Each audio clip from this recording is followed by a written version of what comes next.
pour soutenir l'action de prévention de la MSA, l'inscrivant dans un ensemble plus large d'actions qui sont conduites tant par les clics que par les communes ou diverses associations de maintien à domicile ou d'ailleurs de maisons de retraite.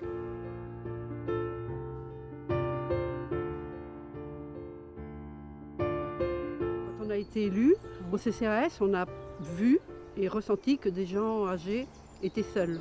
Donc on a travaillé ensemble pour mettre au point quelque chose. On ne savait pas trop quoi, mais l'intergénérationnel nous parlait beaucoup. On a cherché comment on pouvait les faire se rencontrer, les nounous ou parents, et nos aînés.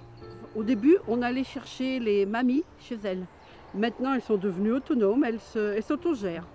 Elles se téléphonent pour dire c'est tel jour, et une dame remplit sa voiture et elle emmène tout le monde. On a aussi mis en place des causeries au démarrage avec des gens plus âgés qui ne pouvaient pas venir à la mosaïque. Donc on a ouvert les portes de la mairie dans une salle et chacun vient s'il en a envie le mercredi après-midi. Alors la rencontre avec donc les personnes âgées. Nos petits sont ravis d'être avec les mamies, les papis. Et je pense que les mamies, de leur côté, c'est la même chose. Oui, c'est un plaisir. Pour moi, c'est très important ce mélange des âges. Voilà, cette mosaïque. Ouais. Ça vous empêche de vieillir, vous êtes plus jeune. Ah, vous avez le caractère jeune comme ça avec des enfants. On voit autre chose, on écoute. Autrement, on reste dans ces anciens... C'est des échanges, quoi. C'est bien, c'est bien. Puis elles sont gentilles.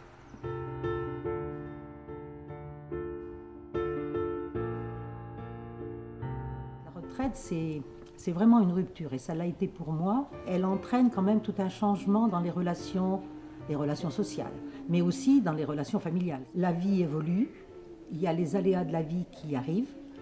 La maladie, j'ai vécu avec mon mari la maladie et puis son départ.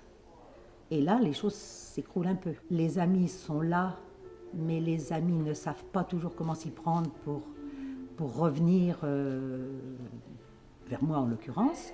Et même quand on est seul, prendre le téléphone pour dire au secours, c'est difficile. Pour rebondir, on a quand même besoin des autres. D'abord, il faut pouvoir être bien, il faut être solide, il faut être en bonne santé, parce que je pense que ça, c'est un point important. Et puis profiter des petites occasions, relancer un peu le relationnel. J'ai été sollicitée pour participer, pour animer un atelier au travail manuel. Et là, j'ai découvert que j'avais des compétences, que ces compétences, je pouvais les mettre au service des autres. Mais en fait, on existe là. On existe, de donner, d'accueillir, d'écouter.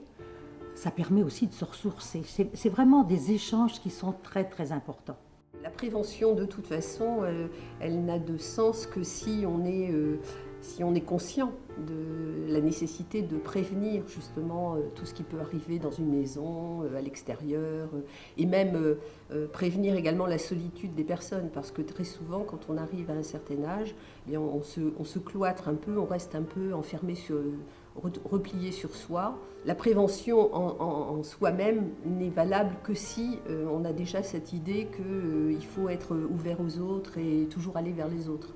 Au fil du temps et au fil des réflexions, chacun a apporté sa vision des choses et je pense qu'il y a eu une vraie communion au niveau du groupe. Alors peut-être parce que c'était un petit groupe aussi, ça a peut-être été plus facile. Mais je pense qu'il y a eu une vraie discussion, il y a quelque chose qui s'est vraiment créé au niveau de ce groupe. C'est quoi l'avance en âge pour vous? C'est quoi être vieux? Et ça, quelque part, c'est important aussi de pouvoir se le définir et de s'apercevoir que c'est pas parce qu'on est vieux qu'on est fini, qu'on a encore plein de choses à vivre. C'est être valorisé par des prises de position, des interventions, des ressentis. On nous écoute.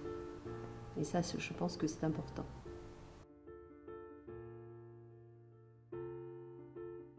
Notre entreprise, on avait la chance qu'on nous fasse réfléchir sur le temps qu'on allait prendre et à comment on allait s'occuper. pendant notre retraite. C'est quelque chose qu'il faut préparer. C'est pas quelque chose où il faut se jeter comme ça en se disant soupi, je travaille plus. Ça se prépare, ça se travaille et c'est une autre vie. Donc il faut vraiment y réfléchir, y songer. Et c'est important, c'est très important. Et moi j'avais décidé de donner mon temps aux autres. Parce qu'il y a eu des périodes dans ma vie où des professionnels ont pris du temps pour m'accompagner sur un parcours difficile. Et je me suis dit que j'étais assez mature aujourd'hui pour le faire, pour accompagner et essayer de donner à mon tour. Il faut bien une période de 6 mois pour s'habituer au fait de plus se lever le matin, d'aller au travail, de plus avoir d'objectifs définis par une entreprise. Et tous les matins, depuis 1 an, tous les matins, c'est merveilleux pour moi de ne pas y aller, quoi. Alors que j'avais un travail gratifiant, hein, c'était intéressant, mais la routine, les objectifs qui étaient de plus en plus lourds, c'était difficile. Pour l'instant, j'essaye de vivre le jour, chaque jour, de bien vivre, d'essayer d'apprendre quelque chose.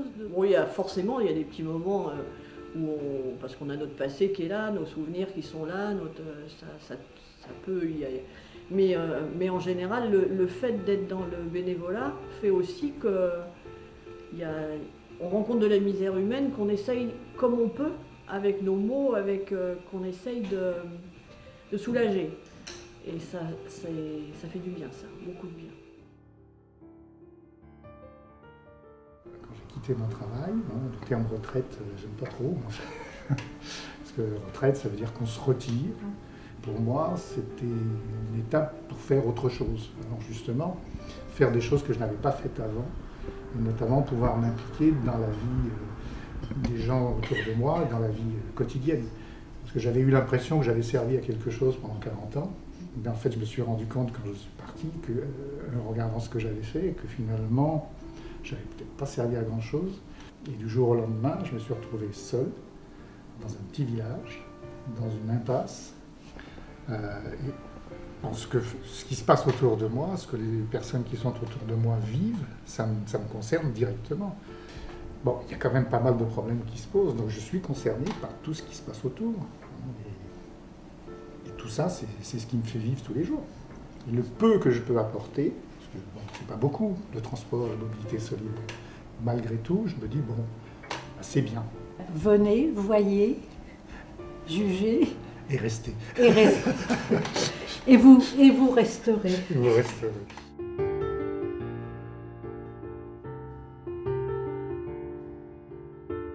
Il y a des actions à mettre en place qui sont des intermédiaires entre l'EHPAD et le domicile. Mais on voit aussi aujourd'hui avec intérêt les communes se saisir de cette question du vieillissement. On voit bien que la problématique est plus large, c'est-à-dire que ça relève des questions d'habitat, ça relève des questions de mobilité et ça relève des questions de prévention et d'animation en faveur des personnes âgées et la place des personnes âgées dans la société, leur inclusion. Nous avons repéré qu'il y avait une très grande souffrance des aidants dans leur soutien à leurs conjoints malades et dans leur isolement. Et que toutes les actions qui peuvent être mises en place ne sont qu'une réponse. Et la personne aidante, malheureusement, souffre autant, si ce n'est plus, que la personne aidée de cet isolement et cette difficulté à vivre bien à domicile chez elle. Il faut tous, à notre niveau, par des mesures comme ça diverses, permettre aux personnes malades et aux aidants donc, de bien vivre le plus longtemps possible chez elles. Soutenante avec mes parents, moi étant seule, donc je venais souvent tous les soirs après mon travail. Et puis papa étant pas décédé, on a pris maman. Et je vous dis, comme étant toute seule, je me permets de faire plein mal de choses que si j'avais un foyer, que je ne ferais peut-être pas. Hein. Mais bon, puis maman, elle est assez dynamique pour arriver aussi, ce serait un bonnet de nuit. Ça vous semblerait plus compliqué. Plus compliqué, oui. Bisous. Bonjour. Ça va? Vous avez bien dormi? Oui, en forme. Bof. Non? En forme, oui et non. Oh, bah si, enfin. Bon, ça va, mamie, quand même. C'est pas grave. Non. Hein? Allez, Alors, qu'est-ce qu'on fait maintenant? je vais prendre l'attention et on va faire le pilulier. Et On va faire le pilulier avec les médicaments, d'accord? Allez, Allez, en route. en route et pas de potin. Allez.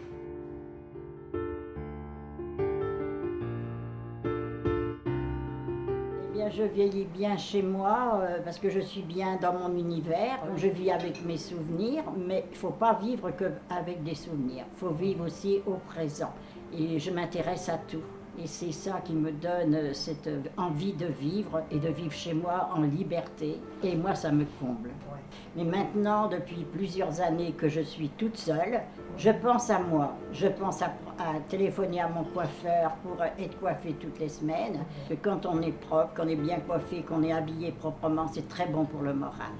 Mais je pense que premièrement, il faut prendre la journée au jour le jour. Mais il faut essayer quand même de voir la vie du bon côté. Il ne faut pas toujours être à se plaindre. Ça ne sert absolument à rien.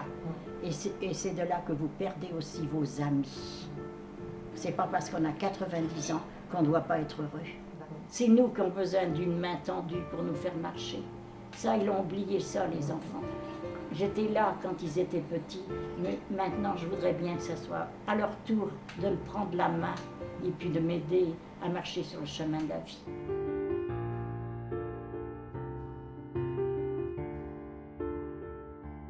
Quand on parle de partenaire, je pense que la famille en fait également partie. Les situations peuvent parfois se débloquer parce que la famille est là. Et c'est ce que je disais tout à l'heure, le peu de famille, le peu de foyers isolés que nous avons, eh bien nous avons des problèmes quand il n'y a pas de solidarité familiale, puisqu'on a très vite des limites. Ma fille habitait ici, là, ici à Machecoul. C'est pourquoi je suis venue ici à Machecoul pour être plus près d'elle. Et aujourd'hui, elle n'est plus là et moi j'y suis restée. Donc j'ai quand même de la famille toutes les semaines avec qui je fais mes courses. Dès que j'ai besoin de quelque chose, elles sont là pour m'aider. Donc, comme j'ai toujours des relations de voisinage, quelques-uns un peu moins maintenant, puisque j'ai malheureusement une petite voisine qui est partie. Donc j'ai le clic, ma foi, qui me laisse en condition. Le fait de rencontrer des personnes de mon âge, pouvoir discuter, échanger des points de vue. Maintenant, j'attends le lundi pour y aller. Quand on va à Réaccueil, je suis contente de retrouver les animatrices surtout, parce que les gens, c'est difficile de prendre contact avec ces gens-là, hein, de lier un lien, voilà. C'est plus compliqué. Avec les animatrices, il n'y a pas de problème. Même quand on se rencontre dehors, maintenant, on se fait la bise, vous voyez. Oui, je me contente de ce que j'ai. Il y a pire. C'est ce que je me dis quand ça ne va pas. C'est rare que ça ne va pas, mais quand ça ne va pas, je dis il y a pire que moi. Moi, ça, bien sûr, si j'avais encore les jambes. Alors ça, moi qui adorais danser, ben maintenant je peux plus. Bon, ben, je danse dans ma tête.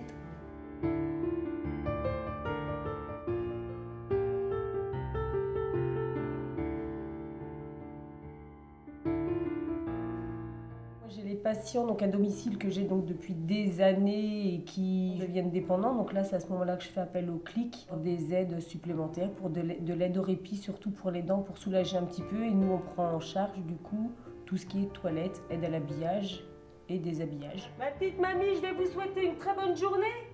Tu pars? Oui, et on se voit demain. Oui. D'accord, bisous. Bisous. Oh, Bisous. bien sûr, ma chérie. Oh. Bisous.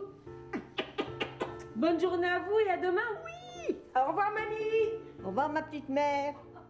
Nous avons tous une expérience du vieillissement et nous avons à apprendre de tous. Nous sommes aujourd'hui réunis autour de cette question. Pourquoi et comment agir ensemble avec les aînés du Pays de Ré? Nous avons là l'occasion de faire évoluer la prise en compte des aînés sur notre territoire en nous nourrissant de nos préoccupations citoyennes, militantes et professionnelles. Cette journée est déjà le reflet d'une volonté d'œuvrer ensemble. Tous ici, nous sommes conscients que la vieillesse est une richesse.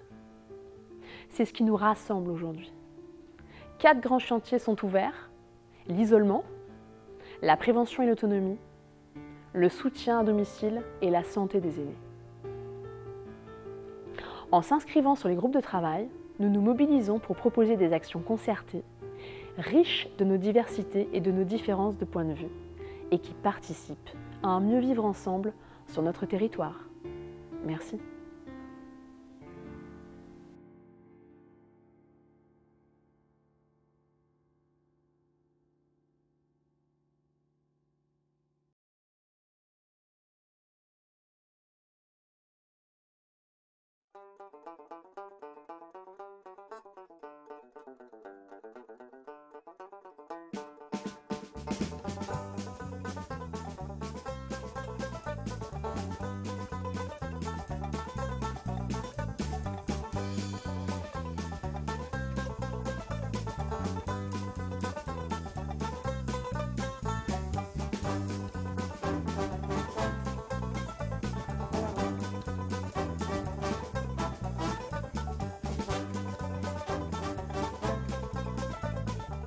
J'ai pas de secret, moi.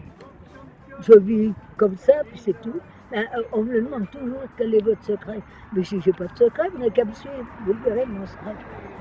Si vous pouvez me suivre, si vous verrez. La longévité, si on l'acquiert soi-même. Voilà. Faut pas penser à dire « Oh, mais j'ai ça à faire, j'ai ça. Oh, ben oui, mais j'étais malade. » Voilà, les gens, s'ils sont conditionnés comme ça, maintenant.